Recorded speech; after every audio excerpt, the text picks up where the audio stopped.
Si Yahweh ang aking BFF. Sino ang BFF mo?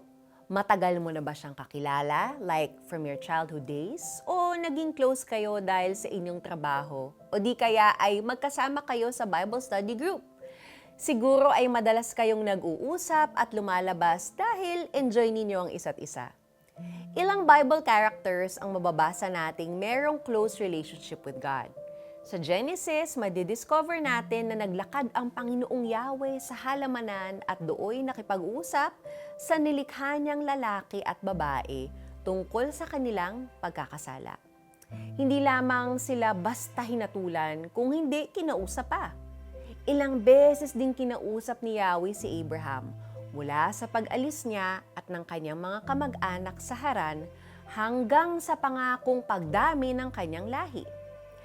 Pero ang pinakamalapit siguro ay ang relationship niya kay Moses. Ang sabi nga, ang pakikipag-usap ni Yahweh kay Moises ay harap-harapan, tulad ng pakikipag-usap sa kaibigan. Kaya naman hindi nahiyang humiling si Moses kay Yahweh. Ipakita po ninyo sa akin ang inyong kalwalhatian. Even a close relationship is challenged to prove itself at times. Kaya walang keming nagsabi si Moses for one more personal revelation of God's glory, kahit araw-araw ay nawi-witness niya ito.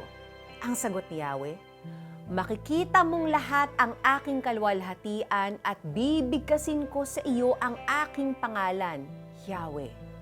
Ang tanong ngayon ay, gusto mo rin bang maging BFF ang Diyos? Tulad ni Moses, mahahasa kang marinig ang boses niya through His Word.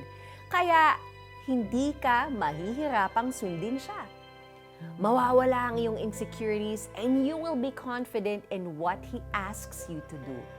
At hindi ka mawawala ng pag-asa kahit maghirap ka ngayon dahil you have the assurance na kasama mo ang Diyos today and always.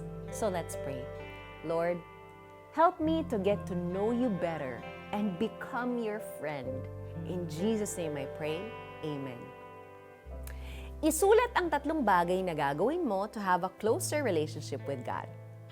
Ang pakikipag-usap ni Yahweh kay Moises ay harap-harapan tulad ng pakikipag-usap sa kaibigan. Exodus chapter 33 verse 11. Ako po si Sonja Kalit. God bless you. Have a great day.